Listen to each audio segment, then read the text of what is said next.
So when you hit rock bottom, all I can say is you're gonna appreciate everything in life, even a single cup of water. So I've experienced na mapunta sa freezer, and I've spent about 1,418 days. So doon ko natutunan yung pagpapahalaga sa oras. Doon ko din natutunan kung paano maging grateful at ma-appreciate lahat ng mga bagay. Kagaya nitong pagpo-forest ko, sobrang grateful kasi serenity yung gagawin mo, adventure lang. So I can say the freezer time kasama siya sa journey ko. So lahat ng hero may journey. So lahat tayo unique. Yung pagiging eccentric, ayan, yan yung gusto ko. So it's day 349 of 2024. Nandito ako ngayon sa Camp John Hay. So explain ko lang, when I hit rock bottom, I've studied Stoicism, visualizing all day. So yun lang naman gagawin mo dun sa kulungan eh. So madami kang oras, kakain ka. To the point pa nga guys, kwento ko lang sa inyo, na-experience ko na ang breakfast lang namin talaga is isang cup ng Nissin, yung ganon, isang cup ng lugaw. Gusto ko na agawin sa sobrang gutom. So naranasan ko yun, tapos makabili ka na isang dosen ng tinapay. Sobrang saya. Yung 70 pesos mo, grabe. Tsaka 100 dun, laki. So when I get out January 17, 2023, yun, so paglabas ko 7-Eleven agad, Monster Energy Drink Ultra. So 2 araw ako hindi nakatulog.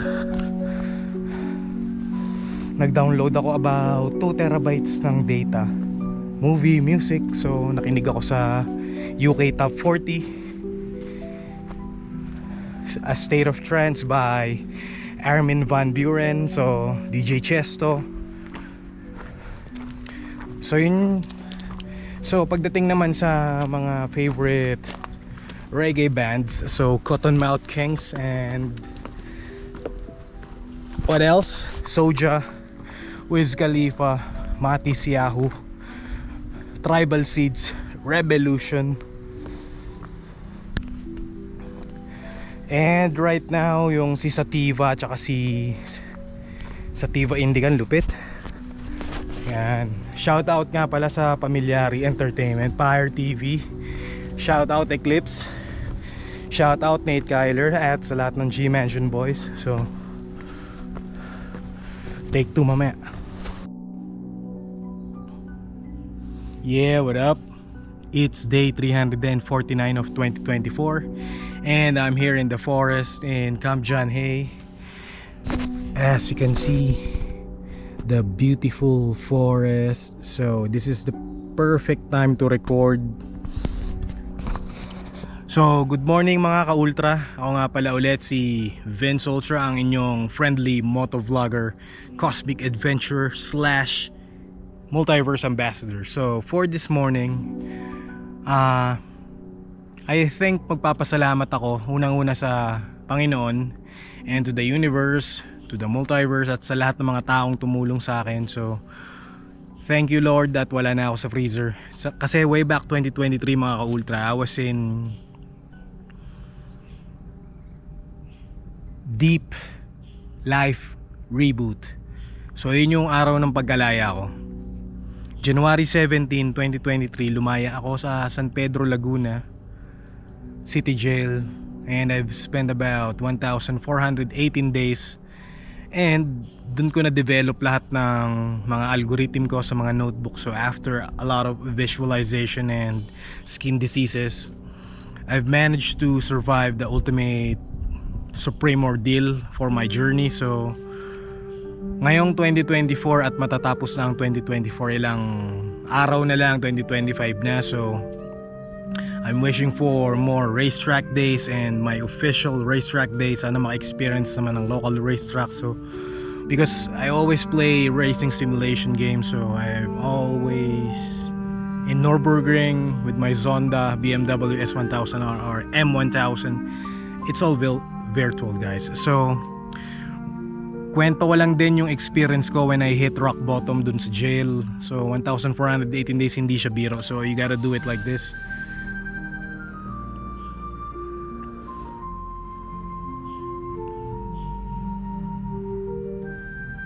Yan, puro ganun ang matatagal. Then sulat sa notebook, visualize in advance ko ano gagawin natin.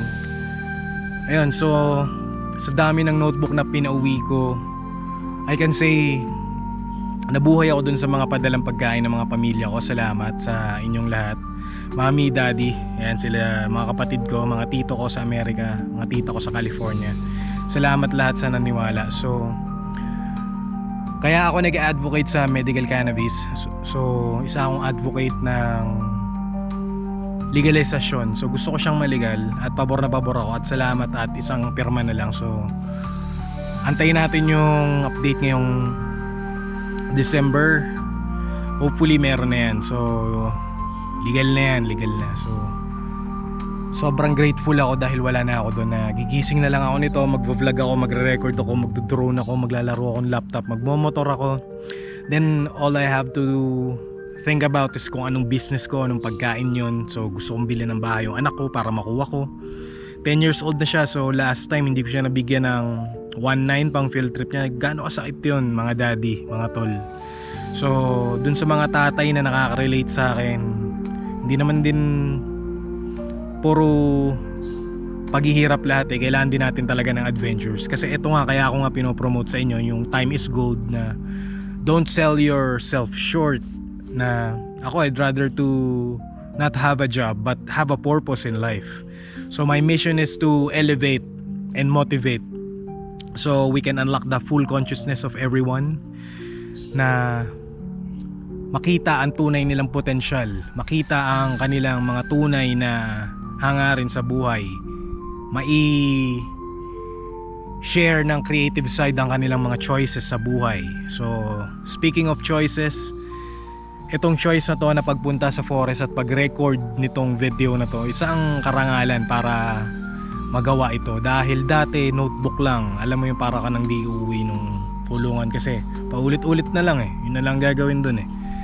Unlimited days, unlimited bad shit, unlimited negativity. But if we learn how to convert the negativity, the negative into a positive, so iba siya, grabe. So doon ako na inspire magsulat kasi 1,000 lang naman pinapadala sa akin noon eh. 1,000, 2,000, swerte ka na pag nakaipon ka ng konti. So malaki na yung 1,000 pesos sa kulungan, mga guys, mga ka-ultra. So I was able to buy Cobra energy drink kasi yun lang yung placebo effect sa akin. So way back I'm in the BPO industry, so sinde hit buga, dun sa kalye hit bura, yun yung mga ganon.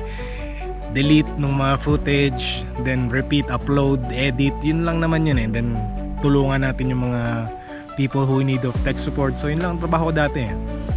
So going back to 2024, ayun nga, salamat at nakikinig kayo nitong speech ko ngayon. So gusto kong mag-party pero hindi muna ngayon. So napili ko talaga mag-forest kasi ito ang aking pag-refill ng spiritual energy. So wala nga rin pala akong girlfriend ngayon kasi hindi pa ako ready. Kasi alam ko I have to be the right person bago ko maghanap. So makaka-attract tayo, hindi tayo maghahanap. So eventually the synchronicity, magsisync yan kung sinong taong magpapakilala sa inyo. Mali nyo may barkada kayo and something. So hindi ko muna siya iniisip, ang love kasi ang nagdadrive ng lahat. So love ko tong ginagawa ko, love ko kayong lahat, niyayakap ko kayo, niyayakap ko tong GoPro ko. Ingat na ingat ako sa GoPro ko dun sa mga camera, yan ang puhunan ko guys. So nung binili ko nga pala tong GoPro na to, na-crush ko yung Ford Escape ni Ermat. So sorry mami, pero mabuti meron na tayong Red Fofo and si McQueen. So hopefully ma-pimp out, ma-upgrade siya. So salamat. Thank you universe, thank you Lord. At salamat po, nagpo-forest na lang ako ngayon dito sa Baguio City. At wala man akong ganong kalaking pera, I know I'll be a billionaire this year. If not this year, next year. So gusto ko nang makapag-ipon ng unang million ulit, then ma-times 1,000 yun para maging billion. Then all about investment. So yung mga eccentric ideas ko, i-release ko na yan. So gawa na lahat. So the ultralife technologies will be unveiled soon. So na-inspire din ako dyan kay Steve Jobs. So yan, sila Bill Gates, yan mga Silicon Valley guys. Yan yung mga inspiration ko. Sila Macaulay Culkin, yan yung mga Black Check. Yan, dyan ako lumaki guys eh. Mga manghiram ng ATV na segundo lang, gusto ko magmotor. Ayun lahat eh, yun yung summary ng pasasalamat ko na hindi ko na alam kung anong masasabi pa. Pero 7 minutes 32 seconds generating this video. All I can say, I'm so grateful na eto, hihinga ako sa hangin. So sobrang ganda nito. Ayan o, sobrang ganda dito sa forest na woohoo! Sarap ng buhay. Mga ka-ultra, so samahan nyo ako dito sa journey ko ng pag-motovlog and pag to drone shots, paggawa ng mga wheelie contents, and then discuss ko na rin yung mga future plans. So this is the state of flow that we are talking about, the power of now and the power of collaboration. So ayun yun eh, kapangyarihan nung ngayon, mas pinili kong pumunta dito para mag-record, para maalala ko lahat. So gonna lay it all down. So nung nagsusulat ako sa freezer sa dorm 9, hindi ko inakala na makikilala ko si Vince Ultra. So yun nga pala yung persona ko.